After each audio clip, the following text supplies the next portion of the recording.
Y al trono de la sabiduría.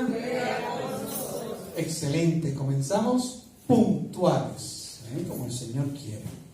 Muy bien, comenzamos la semana pasada nuestra gira hermosa y espiritual por los profetas menores, los cuales ya tirábamos al principio varias conclusiones. Los profetas son exclusivos de Israel, sí, hasta los apóstoles, así que se imaginarán ustedes. O sea, los profetas fueron enviados a Israel como nación, en principio a las 12 tribus, en principio a el reino como tal, después al pueblo. No olvidemos que Israel dejó de ser reino rapidito, precisamente por desobedecer al Señor. Hoy día son pueblos, y cuando Jesucristo nace, Israel no era reino, era un pueblo, aunque tenía un rey, Herodes. Si le puede llamar rey a ese sinvergüenza, bueno, sí, él era el rey. Y tenía un gobernador, así que tenía un rey y un gobernador. Así que así funcionaba la cosa. Así que sí, los profetas, tanto los mayores como los menores. Luego vamos a ver cómo los profetas mayores, que ahorita vamos a ver que uno que otro de los profetas menores, hacen este tipo de expresiones de parte del Señor con carácter universal. O profético, ya no dirigido a Israel, sino expresiones bíblicas a todas las naciones, o aquellos que le permitan al Señor actuar. Ejemplo: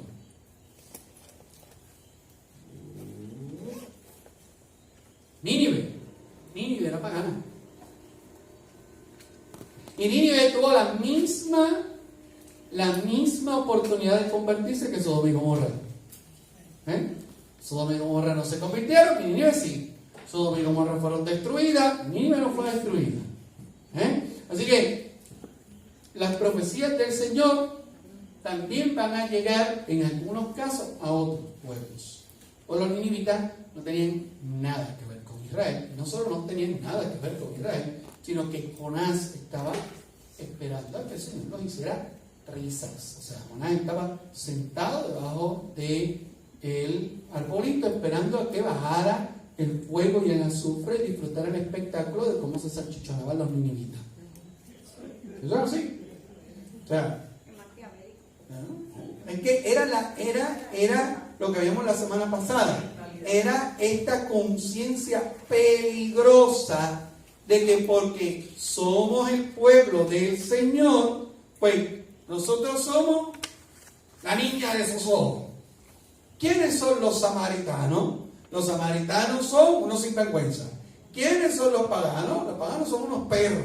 ¿Quiénes son estos? Estos son unos esas. Rápido salieron los cariñitos y los nombrecitos. ¿Por qué? Porque se convirtió, fíjense, una predilección hermosa y saludable del Señor, se enfermó. ¿Cómo sucedió con la ley? ¿Qué pasó con la ley? Dice el Salmo: la ley del Señor es perfecta y es descanso del alma. Los mandamientos del Señor son rectos y alegran el corazón. ¿Y qué pasó con los mandamientos? Se convirtieron, pregúntale a San Pablo, el carta a los romanos, la ley se convirtió en opresión, en esclavitud. ¿Por qué? Porque el Señor la mandó para hacer un grillete. No, porque el pueblo de Israel convirtió la ley del Señor en un grillete. Y de los 10 mandamientos del Señor, llegamos a los 600 preceptos de la ley mosaica. ¿Verdad? Porque tiene de Moisés lo que yo tengo de pariente del capitán Correa de Arecibo. Así mismo. Así es cercano. Claro, el Señor se revela y pasa mal de una cosa: o se desobedece, o se escucha, o se malinterpreta, o peor aún, se olvida. Por eso el Señor envía a los profetas, no se olvida. No solamente se olvida porque, no, es que sigue pasando el tiempo. Llegan los babilonios, llegan los griegos, llegan los asirios, llegan los otros, y es como que, esta gente está de lo más chula, pero ¿cuál es el problema con esta gente que está de lo más chula, y está de lo más inteligente, y está de lo más sofisticada? Que son idólatras, que son paganos. Entonces, está bien, ¿te gustó que los griegos son good looking? Perfecto, quédate con los good looking, pero no te vayas a los dioses griegos. Los babilonios te parecieron inteligentes. Pregúntale a Daniel y a sus 3 compañeros, eran brillantes, tenían bibliotecas. Agarra la sabiduría de los babilonios, pero no agarra la idolatría de los babilonios. Roma, llega a Roma, perfecto, toma la moneda romana que se corría por todo el mundo, como el euro. El euro y la moneda del César son bastante parecidas en cuanto al movimiento de todos los lugares donde llegan. Agarra la filosofía romana, incluso los peinados romanos y todo lo que tú quieras. Pero chico, no te vuelvas multideísta como ellos, porque el problema de los romanos es que, sí, no, porque Israel allí estaba de lo más tranquilo, se hacía pagano el que le daba la gana. Pero no era forzado. No era forzado porque existía el templo y existía el culto. Cuando Jesucristo nace totalmente libre, es circuncidado al 8º día y nace en Belén de Judea. Así que era normalito. La cosa, lo que pasa es que la influencia romana, más que religiosa, es política. Y no olvidemos que a los romanos, que Israel se haga, bueno, no le dieron la ciudadanía romana, que Israel se hiciera ciudadano, al imperio romano le importaba una chancleta rota. Que no eran nadie para los romanos, para la centuria romana, ese pueblucho. Le nombraron un gobernador mediocre de Chiripa y un gobernador y un rey mediocre también, que eran tal para cual, bueno, terminaron haciéndose amigos con la muerte de Cristo. O sea que los polos opuestos se atraen a veces. Así que entonces, en medio de todo este revolú, lo que hice fue un pequeño resumen de la melcocha histórica. Aparecen estos personajes que los vamos a ver, que aparezcan individuales como este pobrecito, hasta en grupos. Veíamos a Habacuc junto con Daniel. O sea que hay profetas que el Señor los une. Y vamos a ver ahorita quiénes más. Habíamos visto la semana pasada a don Jeremías con don Baruch. Están unidos. Pero es eso. ¿Por qué? Porque el Señor ama a Israel. Es una cosa que uno dice, no lo suelta. No ama. Una pregunta de la política. Digo, no es para una respuesta como tal, pero una idea. O sea, usted había mencionado que cuando el pueblo llega y le pide a Dios que quiere un rey, sí, y dice, ok, ustedes quieren un rey. Entonces en Daniel, a todos estos reinados se iban destruyendo. El mismo Oseas, pues ahí en Oseas también a los reyes. Habacuc era, perdón. ¿Cuál era la alternativa del tipo de gobierno? Porque, o sea, que había en ese Dios tiempo. gobernando a su pueblo. Pero él iba a estar siempre presente hablándoles. Lo estuvo por los profetas porque no se lo permitieron de otra manera. O sea, Dios gobernaba a su pueblo hasta Josué. Lo que pasa es que la muerte de Moisés, recuerden que ellos decían que Dios dice, Moisés nos sacó de Egipto, no negrito. Se sacó el Señor. Y Moisés fue su mensajero.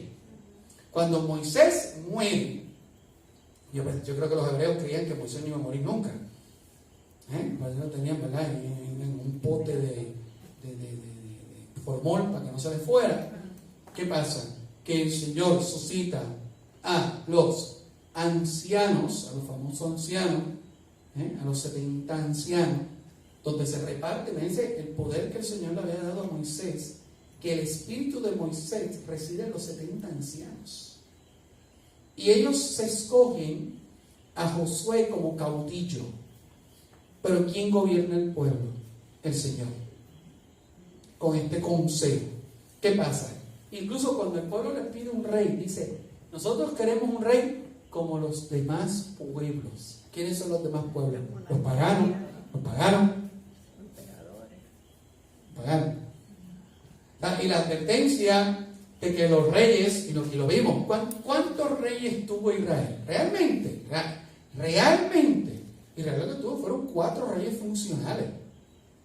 Miren qué desgracia. 4 reyes funcionales. Porque después de Salomón, el despelote que hubo, acabó con lo que quedaba del pueblo. Entonces, cuando Jesucristo nace, Israel no tiene realmente un rey. Tiene aquella bolsa de basura, o sea, Herodes, y pues, realmente el poder lo tenía Pilato.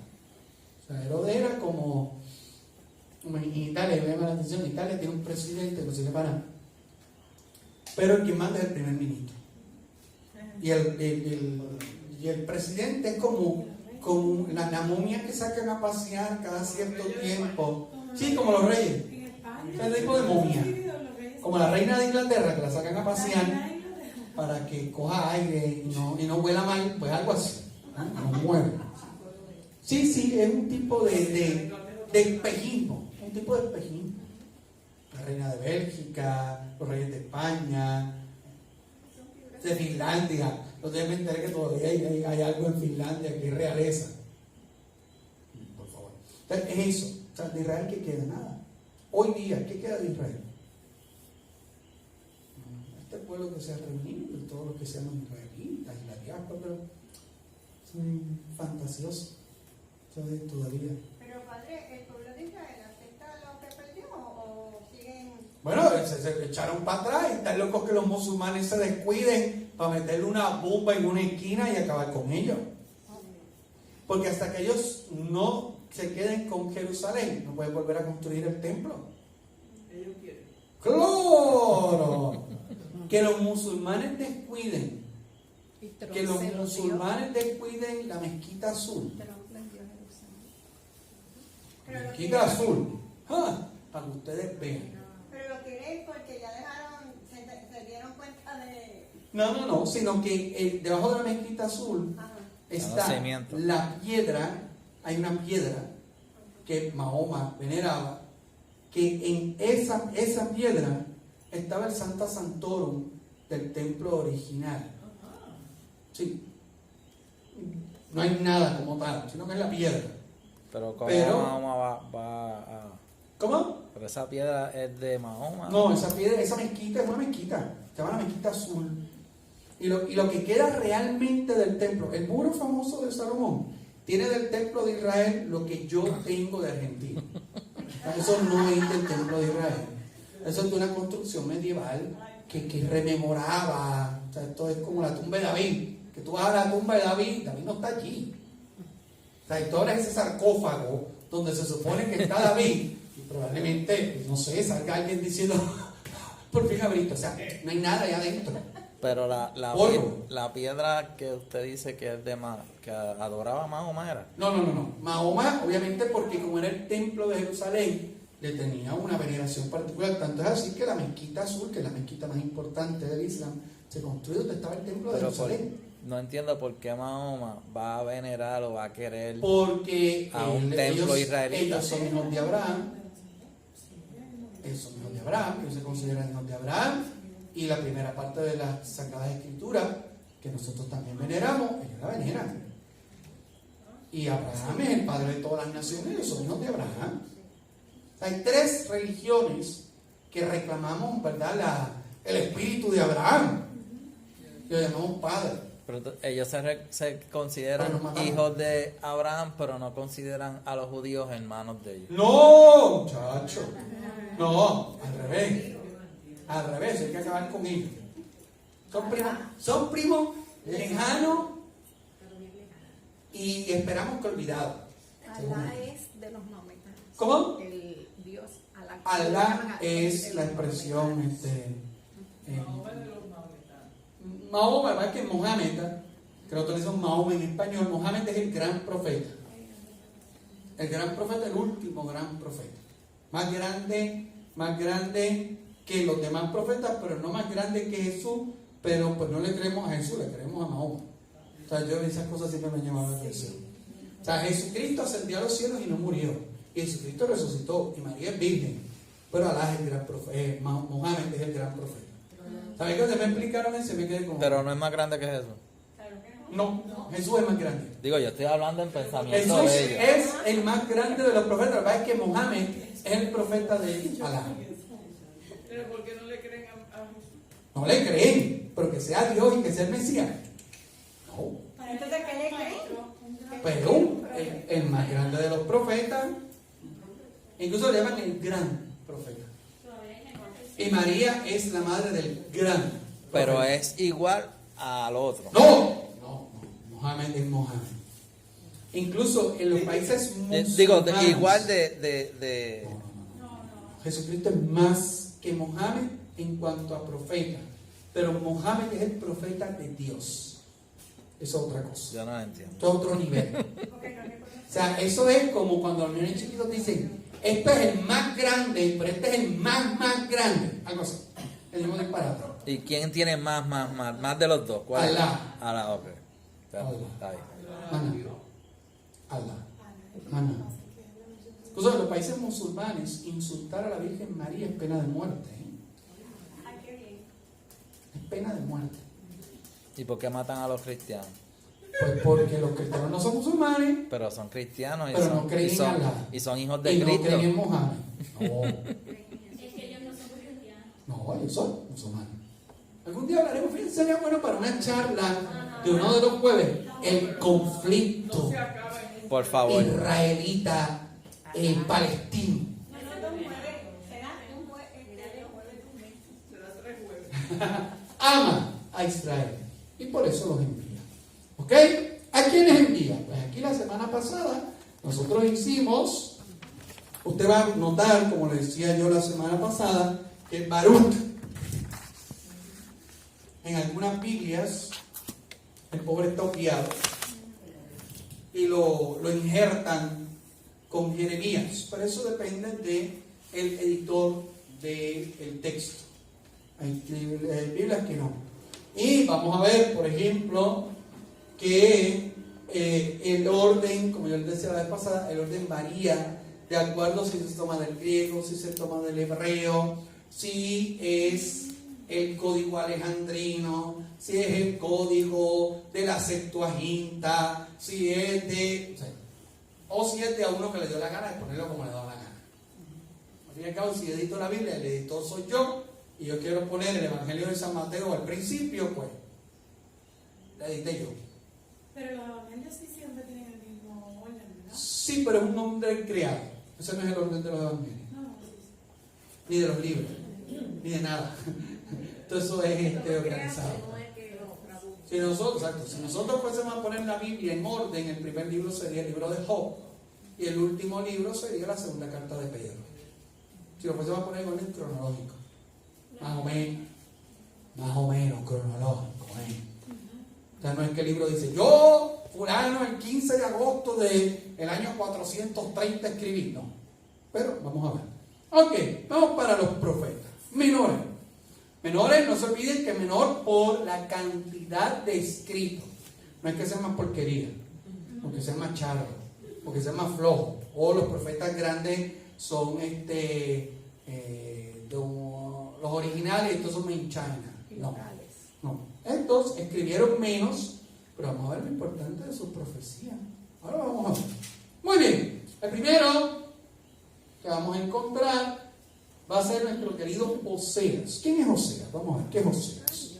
Oseas narra la relación de Dios con su pueblo Israel. Es una ilustración. Por decirlo así, es una encarnación. Vamos a ver. O sea, Oseas encarna a Dios. No es que Dios se encarne en Oseas. O sea, lo encarna. Él es Él es una personificación, un signo. Y anuncia al pueblo los pecados. Y lo interesante del libro de Oseas es que comienza diciéndole al pueblo, y por esos pecados vas a tener un castigo. O sea, Oseas anuncia un castigo en un principio. Y cuando ya eso está establecido, es que empieza la figura de Oseas a tener, es interesante, donde el Señor le dice a Oseas, ahora haz tal cosa, como hacía con los profetas mayores. Y ahora te vas a casar con la prostituta del pueblo.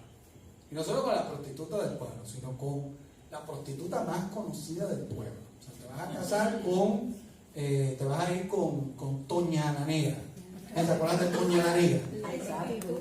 La de Ponce, que tenía el famoso burdel, un personaje histórico de Puerto Rico. Toña la Negra era tan famosa como madama de un burdel que el Navy, el Army, separaban el burdel hasta por una semana, solo para los militares. Burdel prostíbulo. Fue famosísima, Toña la Negra. ¡Oh! Búscalo. Toña la Negra, sí, aparece una mujer muy elegante, pero una mujer brillante. Ella supo explotar a las ponceñas para prostituirlas y hacerse de dinero. Fue asesinada por un muchacho que se enamoró de una de sus prostitutas. Y cuando ella se le enfrentó, porque la doña se las traía, el muchacho le dispara. La Toña muere asesinada por un enamorado de una de sus prostitutas. No sabemos si es mito, pero sí, es interesante. Mire, será famosa que escribí Toña nada más y lo primero que me trajo fue Toña la Negra, claro. Claro. Esta mujer era famosísima. La ponceña. Hubo dos grandes mujeres así de vida interesante. Porque le dice, te vas a casar con la prostituta y tú vas a ser el signo de mi actitud con el pueblo. Tú, cada vez que ella te sea infiel, tú te vas a ir detrás de ella y la vas a buscar y le vas a volver a prometer amor, que eso es lo que yo estoy haciendo con el pueblo de Israel. Eso es Oseas. Así que ya lo veremos. Oseas es bien delicado. Yo creo que Oseas es uno de los libros más espectaculares que uno puede encontrar en la Sagrada Escritura, y presenta dos temas bien interesantes, que es el amor conyugal, en la fidelidad, y el amor a los hijos. Oseas, cada vez que la doña le fue infiel, el Señor le dijo, ahora vas a tener un hijo. Pero los Y los hijos quieren un no. Pero no los decía, y va a morir y vas a tener otro, ¿no? Sí, pero eso es después, eso va a morir, ¿no? Pero cada vez todos los hijos de Oseas tienen unos nombres que Dios se los bendiga. ¿Cuántos hijos tuvo? Es que lleguemos a Oseas. Así que cálmame, si voy a matarlo todo aquí. Hoy no es Oseas. No, estamos viendo. Oye, estamos en la parte 2 del resumen. Vamos a empezar con Habacuc. Muy bien. El profeta Joel, no es Joel, Joel. Es el profeta que viene al pueblo asegurando no solamente que si el pueblo se arrepiente, que estaba bastante enmandado, el Señor lo va a perdonar, sino que es el profeta que dice, y no solo te va a perdonar, sino que te va a devolver todo lo que has perdido por culpa tuya. El Señor te lo va a devolver todo. Entonces esa es la promesa del Señor. Eso es lo que dice. Más que misericordia. Sí. Amós. Estamos hablando, ¿verdad?, del hijo de Mita. Por eso le puso, ¿verdad?, Amós. Y el otro era Aarón. Aarón es adoptado. Amós. Amós es suscitado. Amós no es de casta profética. Amós es un pastor. Él estaba allí con sus ovejitas, de lo más tranquilo, y de momento le dice el Señor, ahora es. ¿Por qué el Señor suscita un pastor? y no suscita, ¿verdad?, uno de casta profética. Que eso es lo mismo que va a decir el profeta Jeremías. El profeta Jeremías le dice, mira, yo cultivo higo. Y el Señor me sacó de cultivar higo y me trajo aquí. Mira, yo lo que soy es sembrar arbolitos. El Señor me echó profeta y me ha dicho, vete para allá. Cuando le dijeron, mira, profeta, lárgate de aquí y ve a profetizar malagüeridades a tu tierra. Y él le dice, pero es que yo no estoy aquí porque yo quiero, estoy aquí porque el Señor me trajo. Yo soy un sembrador de higos. Pues, más o menos Amós dice, pero bendito, si yo la semana pasada estaba sacando la leche a las ovejas y el Señor me saca. ¿Por qué? ¿Por qué el Señor levanta ese signo? Porque los profetas que el Señor había suscitado se corrompieron. Y el Señor levanta un signo de uno que no es profético, que no es de familia conocida, por decirlo así, como los levitas. Así que Amós habla sobre el juicio de Dios. Amós es aquel que viene a decirle a los profetas, ¿saben qué? Dios está escuchando los embustes que ustedes están diciendo. Y no solo son unos embusteros, sino que sus embustes, ustedes son tan atrevidos que están diciendo que lo dijo Dios. Eso fue lo que le pasó a Jeremías. Recuerden que yo les conté una homilía, Jeremías con los profetas falsos, que dicho sea de paso, protegidos por el gobierno de Israel. Decía, Jeremías no deja de predicar en contra del templo. Y Jeremías le dice, pero es que usted lo ha mandado al Señor. Y le dijo uno de los profetas, maldito sea Jeremías, le dice uno de los profetas, el Señor te maldiga. Y yo estoy hablando en nombre del Señor. Alaba lo que vive. Y tú te vas a ir de aquí y te van a caer todas las plagas. Y de momento Jeremías le escucha y dice, dice, vamos a ver, oráculo del Señor, antes de que termine el año tú te vas a morir, y eso va a demostrar que yo soy verdadero y tú eres de embuste. ¿Qué pasó? Murió. Así pasa. Sí, a Amós le pasa lo mismo. El Señor lo manda para allá y Amós dice, tú bendito. A Jeremías le pasó lo mismo. Mira, Señor, que yo no sé hablar, que yo soy un muchacho. Y él le dice, pues te mando, cállate, vete para allá. ¿Okay? Abdías viene a entrar bien interesante en algo bien concreto, en el conflicto entre Esaú y Jacob. Pero lo vamos a ver. Habla contra los enemigos de Israel y dice, el que se meta con Israel se convierte en enemigo de Dios. Israel es el pueblo de Dios, no te metas con él. ¿Amén? Se me olvidó con Amós. Amós es el profeta de la justicia social. Amós dice, tras que son todos unos embusteros, son unos sinvergüenza, porque ha llegado al oído del Señor el grito del jornalero que no han enviado su pago. Y dice el Señor que ese pago se los va a cobrar a ustedes. O sea, que es el profeta de la justicia. Así que el Señor también suscita profetas para un momento de corrupción. No solo religioso, sino gubernamental. Ay, Dios mío, Señor. Ahora el Señor envía a Rosemilia. Rosemilia está ahí, arrancando de la cabeza a todo el mundo. Esos profetas Ajá.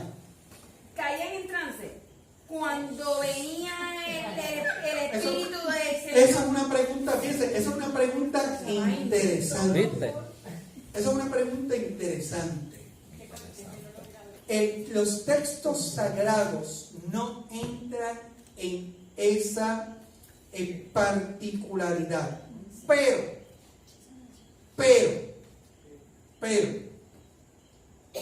hay unos casos, por ejemplo, los sacerdotes de Baal y otros que caían en trances, porque había una dinámica que también la compartían los profetas. No nos olvidemos. Pablo cayó en trance, y Pedro cayó en trance. Yo lo que pasa es que estoy aquí pensando que no se acordaba de eso. Pedro y Pablo caen en trance. Ahí me lo explico. Porque yo lo que me pongo a pensar es un simple pastorcito, cómo se convierte en profeta y que la gente lo escuche. Primero, tiene que tener el vocabulario, tiene que saber llegar a la gente. David era Dios pastor. tiene que, o sea, y Daniel, ¿qué era lo que pasaba con Daniel? Eran como trances, se le metía a diferentes personas en diferentes tiempos. Pero bien interesante que es precisamente, ahí resuenan las palabras del Señor. No se preocupen de lo que van a decir y de cómo lo van a decir. El Espíritu se lo sugerirá en su momento. Así que es el Espíritu el que habla. Padre Daniel, No la David, elocuencia de ellos, el Espíritu el que habla. David fue rey. Al contrario, si es ¿Y era alguien que pastor? es menos educado y puede salir con algo más grande, se ve más la Pablo, de Dios, se ve no me acuerdo en qué carta, Pablo precisamente critica a los Gálatas. Gálatas le dice, insensatos Gálatas, tan estúpidos son, le dice el apóstol, que han venido unos con más verbos que yo y con historias más entretenidas que las mías, y le han hecho casos a ellos. O sea, el verbo de Pablo que habla en nombre del Señor contra lo que Pablo le va a llamar los superapóstoles. O sea, la expresión superapóstoles, supramartinos, los superamartíos. Eso se inventó Pablo. O sea, Pablo se inventó la expresión superapóstol. Padre, O apóstoles más grandes que los demás. soy bien ignorante. ¿Qué significa? ¿Cómo uno sabe que una persona está en trance? ¿Qué es lo que es trance? Sí, pero es que lo que pasa es Ya ya estamos entrando en una dinámica. Por ejemplo, usted quiere ver un trance, pues habría que verlo, porque cada persona está individual. Santa Teresa de Jesús, que hay en unos trances tales que la gente se cree que se había muerto. Pero en los trances ellos no hablan. ¿O sí hablan? Sí. Ok. Sí. Hay veces que hablan y a veces que no. Parece que no. Un éxtasis. Para que trance es lo genérico. Entonces tú tienes dentro del trance la locución, dentro del trance la transverberación, dentro del trance la alocución, dentro del trance la levitación, dentro del trance el profetismo. O sea, que es, por eso le digo, como digo, padre, se van en trance, es que cada caso es individual. Como cada cura predica distinto, como cada mujer es distinta, como usted es distinta de ella, todos son mujeres. O sea, cada realidad Trance es como una posesión. no, fíjense, bien interesante. Claro que sí. Claro que sí. Porque cuando la persona cae en trance, ya no tiene dominio físico. Es el Señor el que la mueve, o lo mueve. Bueno, ya vieron al pobre Habacuc, que el Señor lo jaló por los pelos. O sea, que por lo menos sabemos que Habacuc tenía pelo. Ok, ¿y cómo recuerdan lo que pasó? Si no, no lo cogió por los pelos. Padre, ¿y cómo ellos mismos recuerdan lo que les pasó en el trance? Es que bíblicamente no hay un... Aunque Pablo y Pedro, como le llaman Pablo y Pedro, que Pablo y Pedro hablan de dos trances. Pedro dice que él estaba en la ciudad de Gaza. ¿Qué pasó? Cuando no va a Tierra Santa hay una catedral, una iglesia que conmemora la visión extásica de Pedro, donde Pedro está en oración y dice que fue arrebatado. Hay una expresión de Pablo, arrebatado, y dice que él vio un mantel que bajó del cielo, un toldo, que esta es la expresión bíblica, toldo, un carpa, toldo. Y había cuadrúpedos de toda especie. Y Pedro estaba mirándolo y había come, mata y come. Y él le dice, no, yo no puedo, en mi boca nunca ha entrado nada impuro. Y dice que cuando hablaba, le retiró el mantel y que eso sucedió 3 veces. Entonces Pedro tuvo un éxtasis y Pablo tuvo otro. Pablo dice que fue arrebatado al tercer cielo. Incluso él dice, y yo no sé si fue en el cuerpo o no fue en el cuerpo. Yo no sé si estaba aquí o estaba allá. Dice, lo que sé es que vi y escuché cosas celestiales Lo mismo que el autor del Apocalipsis. O sea que si El autor del Apocalipsis dice, y caí como en un trance. ¿Cómo habrá caído, amor? Entonces dice que incluso escuchó lenguaje de los espíritus celestes. Dice, y escuchó un lenguaje que nadie podría pronunciar. Pero yo estaba allí. ¿Sabes? Él dice que estaba asustado, pero él estaba aquí o estaba allí. O sea, esos trances parecían, pero si escriben sobre el trance, es que se acuerdan del trance. Tenemos Pedro, que cayó en trance, Pablo, que cayó en trance, y Juan, el Juan que haya sido del Apocalipsis. Si vamos a una expresión bíblica, Felipe cayó en trance también. ¿Cómo llegó allá? Él fue arrebatado por el Espíritu, arrebatado. El Espíritu lo movió. Y después dice que cuando terminó de hablar con el eunuco, el Espíritu lo arrebató y se lo llevó de allí. Y no nos olvidemos, Bernabé también tuvo experiencias místicas porque Bernabé y Pablo caminaban juntos. Y cuando Bernabé y Pablo quisieron entrar a un lugar, dice que el Espíritu no se los permitió y que el Espíritu los llevó a otro lugar. O sea que es bastante frecuente en las Escrituras. De Jesucristo está bien interesante, lo que dice que estaba toda la noche en oración. ¿Cómo tú estás toda la noche en oración? ¿Eso será normal? Pues no creo que sea normal. Algún tipo de manifestación como la de la transfiguración. ¿Qué es la transfiguración? La transfiguración es un éxtasis, es una manifestación. O sea, Sí, pero a mí no me extraña Jesucristo porque él era parte divino. claro, pero lo comparte por... En la transfiguración dice el autor sagrado que Pedro, Santiago y Juan vieron a Elías y a Moisés. Eso es un éxtasis. Se les abrió el cielo. Ellos vieron a Moisés y a Elías. E incluso los vieron conversando. Por eso decía que Pedro cayó, ellos estaban como muertos. Probablemente estaban en algún tipo de trance. Por eso el cuadro que está en la parroquia de la transfiguración me encanta. Porque ellos tres están tirados en el piso. Y cuando Jesús levitó sobre el mar. Los de Medjugorje, ellos caen en trance porque las tocan, las Santa Bernardita. y las pinchan y Santa Bernardita, la gente, incluso por eso Santa Bernardita fue acusada de bruja. Entonces, pues Santa Bernardita se corría el riesgo de ser achicharrada, ¿eh? Porque en un principio pensaban que Santa Bernardita era bruja. Sí. ¿Usted tiene una pregunta? ¿No? La levitación, se puede decir, de Jesús sobre el agua. Sí. San Roberto Bellarmín, San José de Cupertino levitaba cuando celebraba misa. Incluso San José de Cupertino, una vez que levitó en misa, los frailes fueron tan atrevidos que con cordones midieron cuántos había levantado del piso. Y era cuando consagraba. ¿Y cuánto se levantó? No sabe. Un cordón. Pero incluso el prior, que pensaba que él estaba poseído, lo encadenó para que dejara de levitar. Y rompió las cadenas con lo que lo amarró.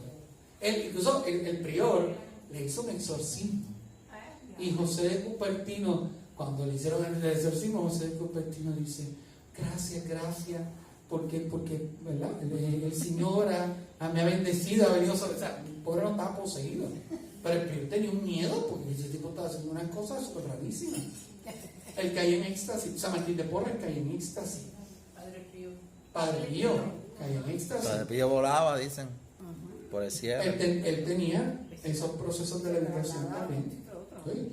Hay gente que dice, yo conocí un cura que estaba vivo todavía, español, que él decía que Pío XII, los seminaristas de su tiempo, estamos hablando de los años 30, querían ver a Pío XII solo porque estaban los rumores de que Pío XII no caminaba, sino que levitaba.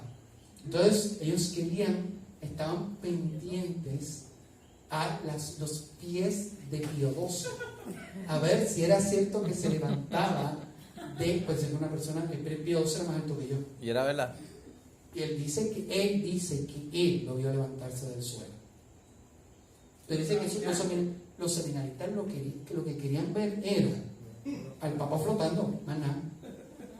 Más que era una figura impresionante, era un hombre esquelético. Pío XII era esquelético por el sufrimiento que tenía. Esquelético. Entonces decían que era un místico. Es santo, ¿no? Siervo de Dios. Bueno, venerable, es venerable. Por el revolú con los judíos. Padre. Y la Ese bilocación, hombre tiene que estar en el cielo. la bilocación entonces sería también un tipo de... Sí, Sí. sí. Todo lo que rompa el tiempo y espacio. Estar en dos sitios. Ellos. San Juan María tenía esa facultad. Entre el montón de dones que el Señor le dio. Ok, muy bien. Josías. Sorprendentemente. Ay, perdón, Jonás. Perdón. Jonás. La historia de Jonás nosotros no la sabemos. Es bien interesante. Jonás es catalogado, por los que saben, yo no sé, por los que saben, como un tipo de parábola larga. Que todo un personaje real y una ciudad real. Pero lleva a una expresión larga. Entonces, la idea de Jonás es que Jonás es enviado a un pueblo pagano para que el pueblo pagano se salve. Súper interesante. Y Jonás quería que se achicharrara. Y el Señor quería que se salvara. Fue enviado por los paganos. Fue enviado a los paganos por el Señor. A los paganos. Y por eso se lo tragó a la ballena. Sí, Un porque no pescado. quería ir. Dice que era un pescado grande. ¿No era una ballena? No, el texto dice se lo tragó un pescado grande. Sí, pero se lo tragó tremendo pescado, ¿sabes? Era un pescado. Pero sería verdad. Mira, pescado. Bueno, Jesucristo dice, como Jonás estuvo 3 días en el vientre del cetáceo, así el Hijo del Hombre estará en la tierra. Así que Jesucristo cita.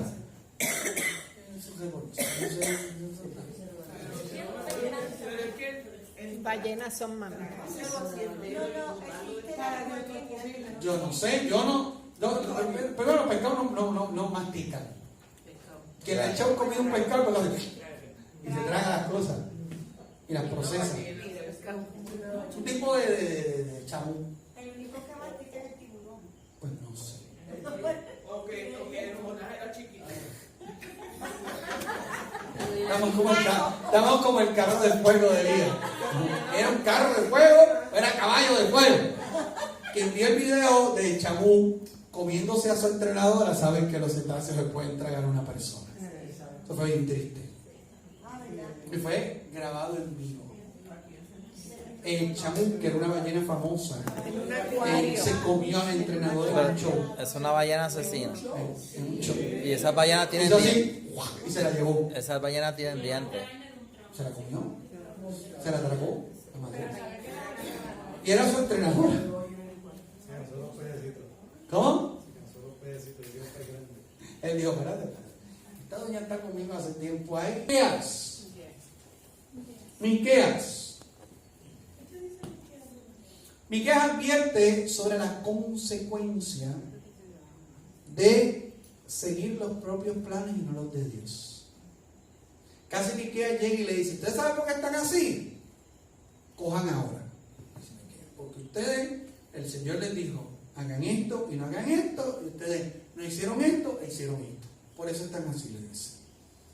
Y dice que va a llegar un momento, y escuchen ahí,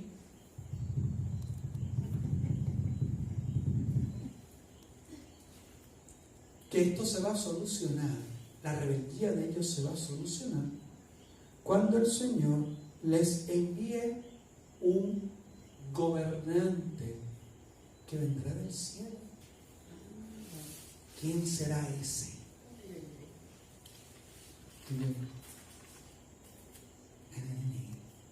Muy bien. Nahum.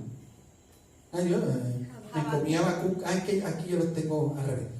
Ok, bueno, vamos por Habacuc para seguir así con él. Habacuc, vamos a ver, cuando lo empezamos a leer, nos damos cuenta que Habacuc en una serie de oraciones. Habacuc es un profeta bien interesante porque es un diálogo continuo con Dios y una respuesta. Él protesta. Sí, va a haber protesta, y va a haber súplica, y va a haber arrepentimiento, y va a haber de todo. Pero es un diálogo. Habacuc es bien interesante porque es un diálogo constante de Dios, casi diciendo, aquí estoy. Que te estás quedando, aquí estoy. Que me estás alabando, aquí estoy. Que estás nervioso por el pueblo, aquí estoy. O sea, es como una presencia constante del Señor. Habacuc es bien interesante porque toda su profecía es casi como si Dios viviera con Habacuc. O sea, como si yo estuviese con él. Pero ahí que dice, buenos días, buenos días. Y el que uno escribía y levantaba el papel y se lo Exacto, mandaba que era también. papel carbón. Ah. Así que, por ahí vamos. Así que Baruch es el que va a los desterrados y le dice, así dice el Señor. Pero claro, eso fue lo que le dijo el Señor a Jeremías. Y yo se lo vengo a decir. Parece que Jeremías... No sabía hablar. No, Jeremías hablaba muy bien, ese era el problema. No caminaba mucho. El problema con Jeremías es que Jeremías tenía que esconderse. Porque lo estaban acechando de muerte todo el tiempo. A Jeremías lo estaban buscando para matarlo todo el tiempo. Así que Jeremías estaba escondido. Entonces, probablemente por eso es que necesitaba un escriba, porque si salía y lo reconocían, ¿de acuerdo? Monseñor Romero, cuando supo que lo iban a matar, que él sabía que lo iban a matar, prohibió a su maestro de ceremonia estar con él, a su secretaria estar con él, a los sacerdotes estar con él, y le dijo al chofer, le dijo, de ahora en adelante guío yo, y tú no vas a estar conmigo. Tú te quedas y ahora ¿qué yo hago? Pues te vas a ponchar vivir. papeles, A vivir. te vas a ponchar papeles. Y por eso es porque él tenía miedo de que lo mataran en el carro. Y lo mataron. Porque así era como lo mataban. Al padre grande, sus discípulos lo mataron en el carro. Y a los otros curas, los 11 sacerdotes que a él le mataron, se los mataron en los carros. Y él dijo, aquí así voy a terminar yo. Y a él dando misa. ¿Cómo? Y lo mataron dando misa. Pero eso, porque no lo pudieron agarrar. La gente lo vigilaba mucho. ¿Pero el monaguillo también? ¿Cómo? No, solo a él. No, el tiro fue, recuerden que se contrató un francotirador que le dio un tiro en el corazón. O sea, Monseñor Romero lo asesinaron de un tiro en el corazón. O sea, la bala se la sacaron y la sacaron del corazón. Tan terrible fue la muerte que cuando él cae al piso, ya cae muerto, con sangre por las orejas y por los ojos. Cuando él lo llevan a la morgue, hay una foto preciosa de una religiosa. Ya él le habían limpiado el cuerpo y se ve el agujero de la bala y la monja le está besando la cabeza. Ya está Monseñor Romero, con la sotana se la rasgaron y los ornamentos y todo, para entonces le extrajeron la bala. La bala cuando se le extrae, Autopsia. ahí mismo, no hicieron autopsia, ahí mismo la bala la conservaron. Los fragmentos, porque la bala explotó, una bala explosiva, de esta que se triza, y entonces los pedacitos se recobraron, porque todo el mundo quería un canto de la bala. Seguro que Escopeta. Explotó. Padre, ya lo mataron por hablar de política. No. Y por... A él lo mataron por clamar la justicia social iluminada por el Evangelio. No le gustó al gobierno lo que él dijo. Pero no es el único que le ha pasado eso. Miren el cardenal de Nicaragua, que lo tienen con guardaespaldas, pues tienen miedo que el gobierno lo mate. Cardenal de Nicaragua. Dios los baños. Pero decían que él iba a terminar como Romero, pero no, está vivo. Gloria al Padre, y al Hijo, y al Espíritu Santo. Santa María, trono de la sabiduría. Entonces, el martes que viene, ya léanse porque terminamos con... ahora vamos a hacer un resumen histórico, pero bien resumen chiquito, donde vamos a meter los profetas como grupo. ¿Cuáles fueron los profetas que, por decirlo así, trabajaron en equipo? El team Baruch. Sí, vamos a ver eso la semana que viene. Y que vamos a hablar. Y vamos a empezar a